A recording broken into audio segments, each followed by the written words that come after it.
সবাইকে নমস্কার। যতন কলঙ্কা আজকে এখানে এবং ভার্চুয়ালি যে 14 দেবতাবাড়ি the foundation stone laying program of development of tourism infrastructure ADB ফান্ডের মাধ্যমে যে এখানের আয়োজন, সেই আয়োজনে আমাদের মাঝে উপস্থিত আছেন যিনি একটু আগে ওনার মূল্যবান বক্তব্য আমাদের সামনে রেখেছেন এবং যার উদ্যোগে আজকে পর্যটন ত্রিপুরা রাজ্যে একটা বিশেষ স্থানে সারা ভারতবর্ষের মধ্যে চলে আসছে ত্রিপুরা সরকারের মাননীয় মন্ত্রী শ্রী সুশান্ত চৌধুরী মহোদয়। আমাদের মাঝে ভার্চুয়ালি আমাদের উপস্থিত আছেন ত্রিপুরা সরকারের প্রাক্তন মন্ত্রী এবং প্রাক্তন আমাদের বিধানসভার যিনি স্পিকার এবং খয়েরপুর এলাকার মাননীয় বিধায়ক শ্রী রতন চক্রবর্তী মহোদয়। উনিও ওনার বক্তব্য আমাদের সামনে রেখেছেন। দীর্ঘ ইতিহাস ত্রিপুরা রাজ্যের কথা উনি বলেছেন। আমাদের মাঝে উপস্থিত আছেন এই সিপাহীজলা ডিস্ট্রিক্টের যিনি সভাধিপতি শ্রীমতী সুপ্রিয়া দাস দত্ত মহোদয়া। উপস্থিত এই এলাকার যিনি জনপ্রিয় বিধায়িকা আমাদের সবার প্রিয় শ্রীমতী অন্তরা সরকার দেব মহোদয়া, যিনি স্বাগত ভাষণ আমাদের সামনে রেখেছেন। আজকের এই অনুষ্ঠানকে কেন্দ্র করে ত্রিপুরা সরকারের ট্যুরিজম ডিপার্টমেন্টের সেক্রেটারি মহোদয় শ্রী ইউকে চাকমা, উনিও বিস্তারিত আলোচনা আমাদের সামনে রেখেছেন। ডিএম এবং কালেক্টর এই সিপাহীজলা ডিস্ট্রিক্টের doctor Siddharth Shiv Jaiswal, superintendent of police Shri Bijoy Debbarma মহোদয়, Prashant Badal Negi managing director Tripura tourism development corporation limited. উনিও আমরা যখন এখানে এলাম তখন উনি বললেন আমাদের দুই জায়গার আজকের যে ইনফ্রাস্ট্রাকচার ডেভেলপমেন্টের পর্যটন বিভাগ থেকে কি কি হচ্ছে সেই বিষয়ে উনি আমাদেরকে জানালেন। তাছাড়া আমাদের মাঝে উপস্থিত আছেন ফিজিক্যালি এখানে এবং ভার্চুয়ালি খয়েরপুরে যারা নির্বাচিত জনপ্রতিনিধিগণ এবং ট্যুরিজম ডিপার্টমেন্টের যারা আধিকারিক থেকে শুরু করে কর্মচারীবৃন্দ এবং মন্দির কমিটির যারা সদস্যরা এখানে উপস্থিত আছেন এবং বিশিষ্ট ব্যক্তিবর্গকেও দেখতে পাচ্ছি এখানে। নিশ্চয়ই আমাদের যে চতুর্দশ দেবতার প্রাঙ্গণও নিশ্চয়ই উপস্থিত আছেন এবং এখানে এবং ওই এলাকার যারা এলাকাবাসী বৃন্দ এবং আমার প্রিয় সাংবাদিক বন্ধুরা, সবাইকে এখানে উপস্থিত থাকার জন্য হার্দিক অভিনন্দন ও শুভেচ্ছা জানাচ্ছি। যখন মাননীয় বিধায়িকা বারবার এখানকার এই রিলিজিয়াস যে পর্যটন কেন্দ্র তার উন্নয়নের যখন কথাবার্তা এবং উনি আবদারও রেখেছিলেন, তো সেই উপলক্ষে আমি ভাবলাম যে অ্যাপ্রোচ রোডও তো ভালো করতে হবে। কারণ আমরা দেখেছি মেইন রোড থেকে যেটা ন্যাশনাল হাইওয়ে, সেই রোড থেকে এখানে ঢুকতে গেলে প্রচণ্ড অসুবিধা হতো। তা আমি যখন পিডাব্লিউডি ডিপার্টমেন্টের যারা ইঞ্জিনিয়ার আছে ওনাদেরকে আমি বললাম, আমাদের সেক্রেটারি মহোদয়কে বললাম যে এই রাস্তার উন্নয়ন অত্যন্ত ভালোভাবে যেন হয় সেটা দেখার জন্য। প্রথমে ওনারা শুরু করেছিলেন, কিন্তু দেখা গেল সেটা যা এক্সিস্টিং যে রাস্তা ছিল সেই রাস্তাটাই ওনারা প্ল্যানিং করেছিল, সেই রাস্তাটা ওনারা যা ডেভেলপমেন্টের সেটা করবে। আমি বললাম না, আর একটু বাড়াতে হবে, কারণ বারবার সম্ভব নয়। কারণ আমি জানতাম আজকের এখানে যে আমাদের যে টিভির মাধ্যমে আমাদের দেখালো যে কি সুন্দর এখানের ইনফ্রাস্ট্রাকচার ডেভেলপ হচ্ছে, তো বাইরের থেকে যখন মানুষ আসবে যদি রাস্তাটা একটু বড় না হয় তাহলে সমস্যা হবে। তো সেই দিকে আমাকে জানালো এবং জানানোর পর সেটা বাড়ানো হয়েছে এবং যে মেইন রোড থেকে এই কমলা সাগরের এই কসবেশ্বরী মন্দিরের যে ডিস্টেন্স প্রায় 13 কিলোমিটার, 13 কিলোমিটার, এবং সেখানে 34 করোড় এর জন্য এস্টিমেটেড খরচ হয়েছে। এবং আপনাদের অবগতির জন্য জানাচ্ছি, আজকে যখন আসছিলাম, আর আগেও আমি এসছি, খুব অল্প সময়ের মধ্যে কিন্তু আমি চলে এসেছি এখানে। অর্থাৎ অন্যান্য যারা পর্যটকরা বাইরের থেকে আসবে, তারা কিন্তু তাদের পক্ষে অনেক সুবিধা হবে। এবং যা এখানে আজকে আমরা জানলাম যে প্রায় 51 কোটি টাকার উপরে কসবেশ্বরী মন্দির এবং চতুর্দশ দেবতার যে নতুন আঙ্গিনায় যে সাজানো হচ্ছে, প্রায় 51 কোটি টাকা এবিডি ফান্ড থেকে আমরা নিয়েছি। বন্ধুগণ, আপনারা সবাই জানেন যে আমরা যে বাজেট ছিল, সেই বাজেট 2024-25-এ আমাদের বাজেট ছিল 27,000 কোটি টাকা। এবং সেই জায়গায় আমরা গত বছরের যে বাজেট 25-26-এ, সেখানে আমরা প্রায় 34,000 কোটি টাকা আমরা রেখেছি। অর্থাৎ এক জাম্পে আমরা প্রায় 4,000 কোটি টাকা আমরা সেখানে চলে গেছি। মাননীয় প্রধানমন্ত্রীজি বারবার বলছেন যে যে কোনো জায়গায় ডেভেলপমেন্ট সম্ভব হবে যদি ইনফ্রাস্ট্রাকচার ডেভেলপমেন্ট হয়। এবং ইনফ্রাস্ট্রাকচার ডেভেলপমেন্টের জন্য মাননীয় প্রধানমন্ত্রীজি বারবার বলার সুবাদে আমরা 7,000 কোটি টাকা আমরা ইনফ্রাস্ট্রাকচার ডেভেলপমেন্ট আমরা বাজেটে রেখেছি।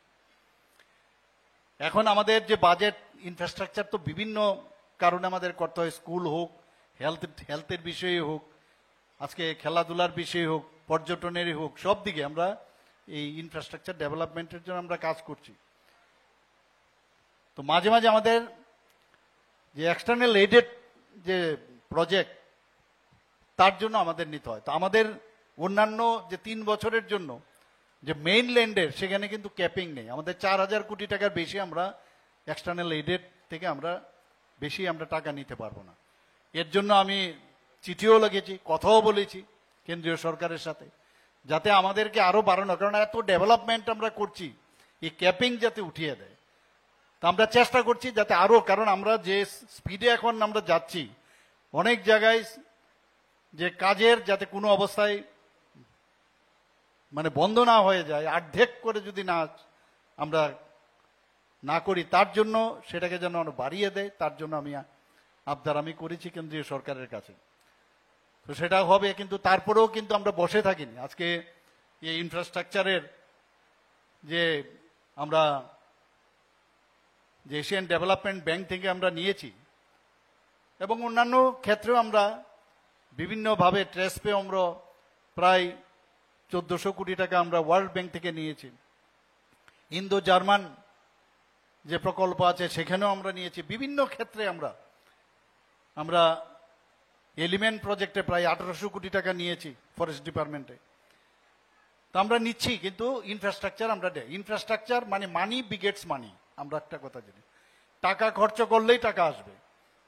এবং সৌন্দর্যায়নের সাথে সাথে মানুষ, কিন্তু বাইরের মানুষও আসবে, এবং সুখ স্বাচ্ছন্দ্য এবং আমাদের যে জীবন জীবিকা, তাতে কিন্তু অনেক বেশি উৎকৃষ্ট মানের হবে। আমরা এর মধ্যে আপনাদের অবগতির জন্য আমি জানাচ্ছি যে এখানে দুটো যে আমাদের যে ধর্মীয় পর্যটন কেন্দ্র, সেটাকে আমরা উচ্চমানের, উচ্চ গ্রামের যাতে হয়, সেই দিকে কিন্তু আমরা চেষ্টা করছি। আমরা জানি এখানে কসবা কালীবাড়ির এবং এই চতুর্দশ দেবতা মন্দির, সেখানে কিন্তু প্রতি বছরই মেলার আয়োজন হয়। এবং এই মেলাতে সেপ্টেম্বর অক্টোবর মাসে যে ভাদ্র মেলা, সেটা এই আমাদের কসবেশ্বরী মন্দিরের সামনে হয়ে থাকে। এবং শুধু ত্রিপুরার মানুষ না, ইভেন বাংলাদেশ থেকেও মানুষ এখানে আসে। আমরা ছোটবেলায় এটা দেখেছি। এবং এমন একটা অবস্থা ছিল এখানে যে এটাকে মানে মনে হতো যে এইভাবেই বুঝি জীবন, এইভাবেই বোধহয় চলবে। কিন্তু এখন আমাদের দৃষ্টিভঙ্গি পাল্টে গেছে। আপনারা টিভির স্ক্রিনে আপনারা দেখেছেন কত সুন্দরভাবে আগামী দিন এখানে যে পুরাতন যে আমাদের ধর্মীয় স্থান, সেটাকে বজায় রেখে যে স্বাচ্ছন্দ্যের যে বিষয়, সেটা কিন্তু এখানে পর্যটন দপ্তর থেকে এখানে করছে।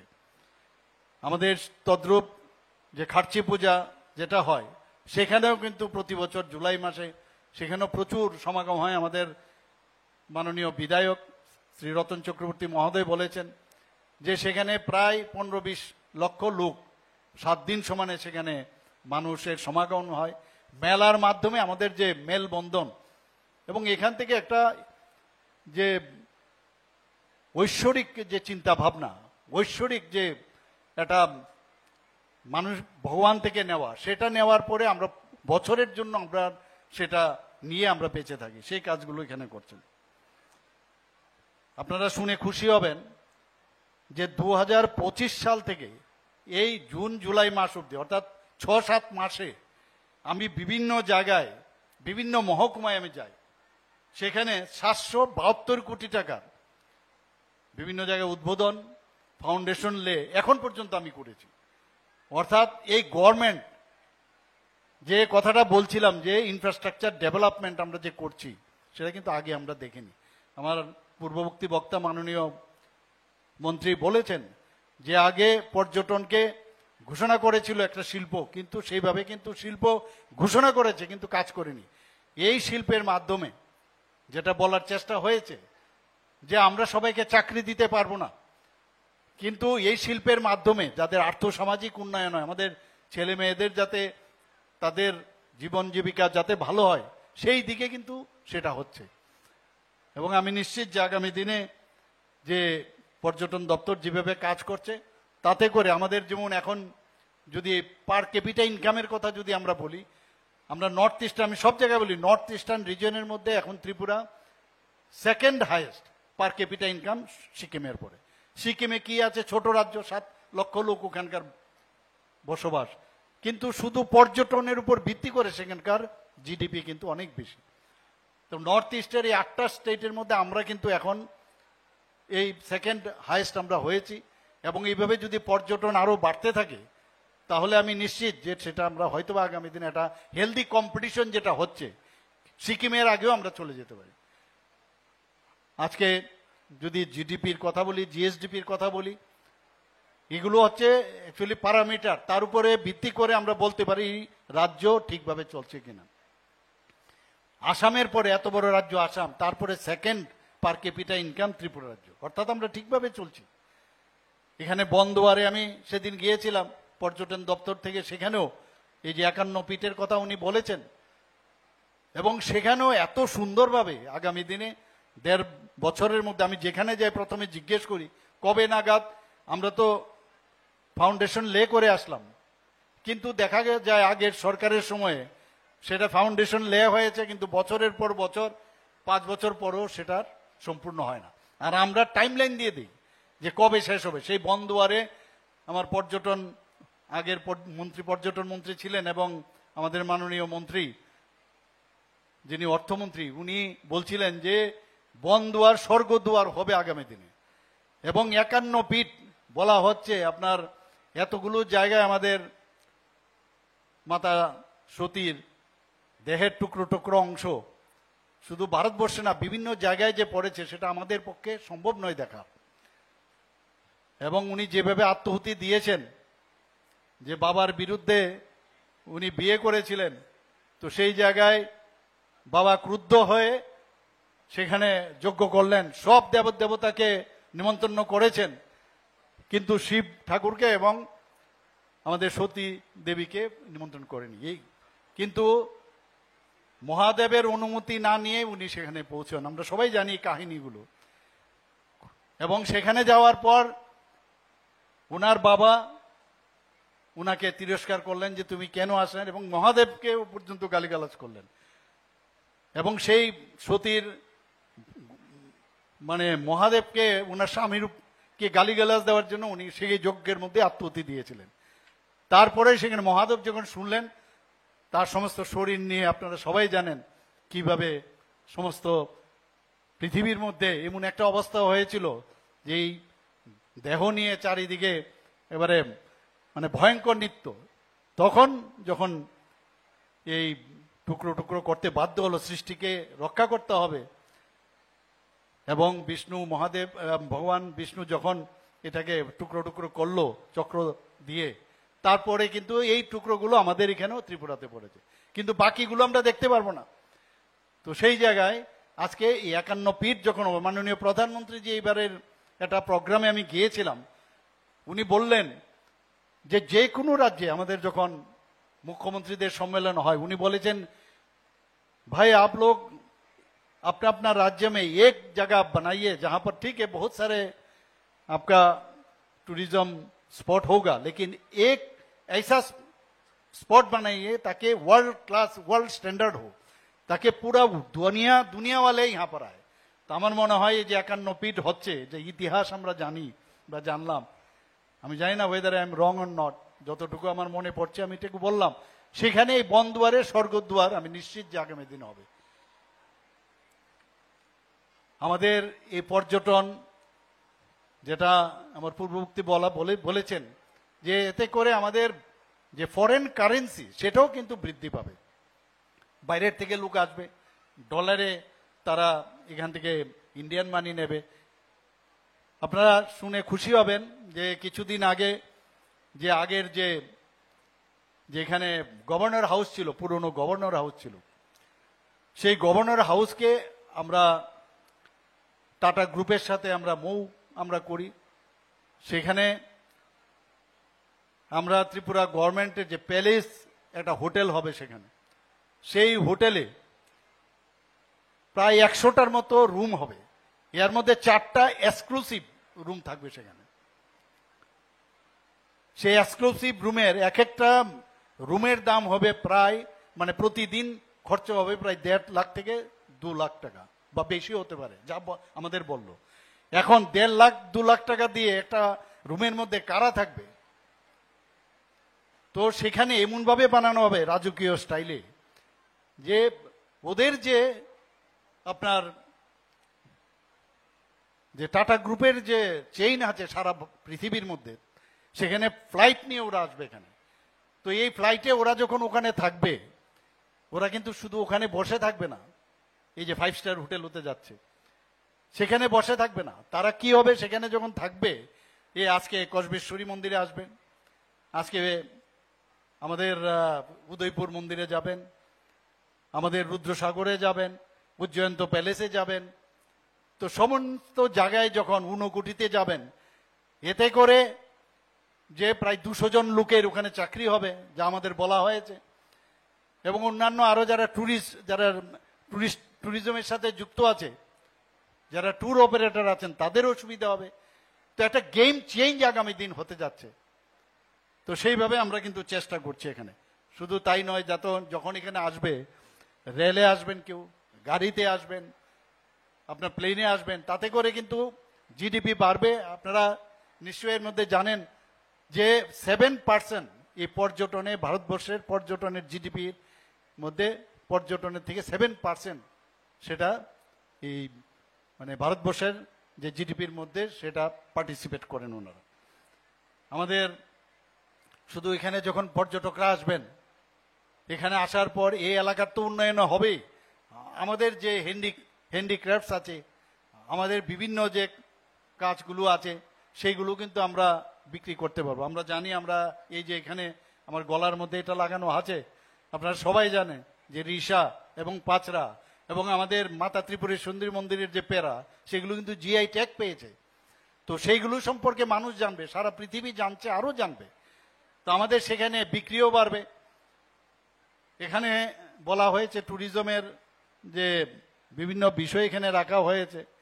ধর্মীয় পর্যটনের মধ্যে যদি আমরা চিন্তা করি, এর মধ্যে 500 বছরের যে পুরনো শক্তিপীঠের পীঠস্থান, এর মধ্যে আলোচনা হয়েছে ত্রিপুরেশ্বরী মন্দির এবং কসবা কালীবাড়ি। আজকে এখানে আমরা যেটা ইনফ্রাস্ট্রাকচার আমরা ডেভেলপ করলাম, প্রায় 15 শতকে মহারাজা ধন্যমাণিক্য একটা উঁচু জায়গায় সেখানে এটা প্রতিষ্ঠিত করেছে, আমরা সবাই জানি।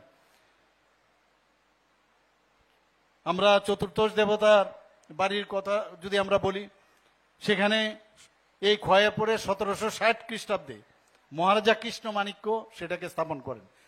যেটা আমার পূর্ববর্তী বক্তা বলেছেন, এই মহারাজার যে কৃষ্টি সংস্কৃতি এবং ধর্মীয় পর্যটন, সেগুলো কিন্তু ধ্বংস করে দিয়েছিল আগের সরকার। আমরা আসার পর, এই ভারতীয় জনতা পার্টির নেতৃত্বাধীন সরকার আসার পর, আমরা সেইগুলোকে পুনরুদ্ধার করছি এবং নতুন আঙ্গিনায় এবং নতুনভাবে আমরা সেগুলো কিন্তু ডেভেলপ করছি। আমরা যদি আজকে ধর্মীয় পর্যটনের অমরপুরের মঙ্গলচণ্ডী মন্দিরের কথা বলি, সেগুলো আস্তে আস্তে কিন্তু আমরা ডেভেলপ করছি সেখানে। এবং মহারাজা অমর মাণিক্য সেটা ডেভেলপ করেছেন এবং সেই অমর মাণিক্যর নামে অমরপুর নাম হয়েছে। আমরা মহামুনি প্যাগোডা টেম্পলের কথা যদি বলি, যেটা বুদ্ধিস্ট পিলগ্রিমস যারা বুদ্ধ ধর্মাবলম্বী তারাও এখানে আসছেন, এবং শুধু ত্রিপুরার না, বাংলাদেশ থেকেও বহু লোক এই যে মহামুনি প্যাগোডা সেখানে আসছেন।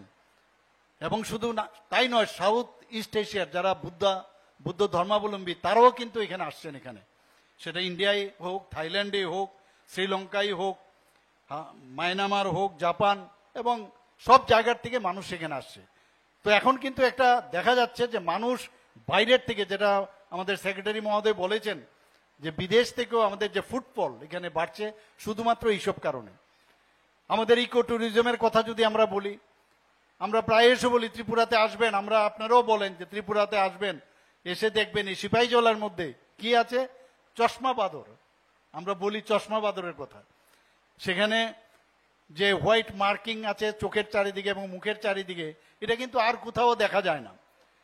এবং রুয়া অভয়ারণ্যের কথা যদি আমরা বলি, পানিসাগরে সেটা আছে প্রায় 85.65 একর নিয়ে। এবং সেখানে আমরা দেখছি যে বিভিন্ন যে ন্যাচারাল বিউটি এবং ডিফারেন্ট ভ্যারাইটির যে বার্ডস এবং মেডিসিনাল যে ভ্যালু, সেই গাছগাছরাও সেখানে আছে। তৃষ্ণা অভয়ারণ্য আমাদের আছে। আমরা শুধু একটা জায়গায় আমরা বসেনি, আমাদের পর্যটন দপ্তর সমস্ত জায়গাগুলো কিন্তু এখন ডেভেলপ করার চেষ্টা করছে। যে সেখানে বাইসন নিয়ে আমরা সবসময় গর্ববোধ করি। বাইসনের সেখানে মানুষ যখন যায় সেখানে খুশি হয় দেখে। শুধু বাইসন নয়, সেখানে আমরা যে ভ্যারাইটি অফ বার্ডস, তাছাড়া সেখানে হরিণ আছে, গোল্ডেন ল্যাঙ্গুর আছে, ক্যাপ্ট লঙ্গুর আছেন, এবং এই ধরনের প্রচুর জন্তু জানোয়ার সেখানে আছেন। আমরা ইকো পার্ক যদি বড়মোড়া ইকো পার্কের কথা বলি, কুমলুং ইকো পার্কের কথা বলি, তেপানিয়া ইকো পার্ক আছে। বিভিন্ন জায়গায় কিন্তু আমরা ইকো ট্যুরিজম যাতে ডেভেলপ করে সেইগুলো কিন্তু এই পর্যটন দপ্তর থেকে চেষ্টা করছে।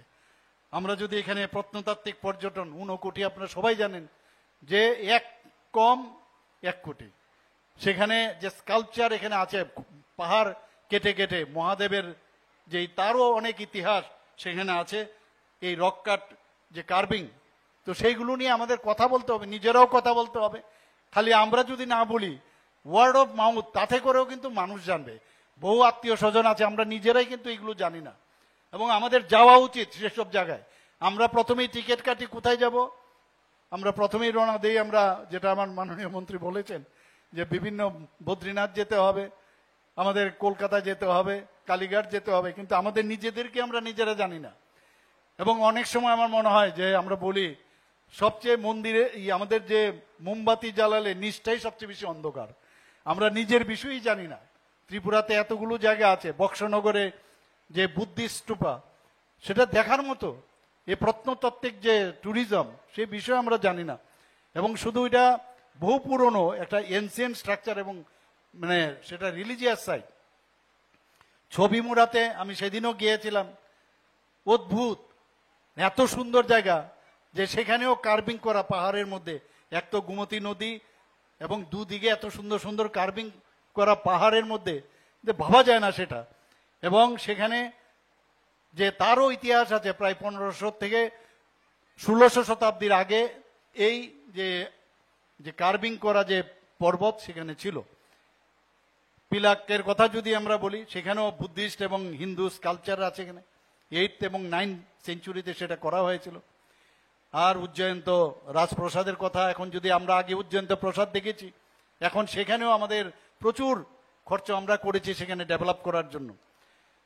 নীরমহলের সেখানেও আমরা ডেভেলপ করছি। যখন আমাদের মাননীয় প্রধানমন্ত্রীজি খুব জোর দিয়েছিলেন যে বিভিন্ন জায়গায় যে আমাদের বিদেশ থেকে যখন এখানে প্রচুর লোক এসেছিলেন,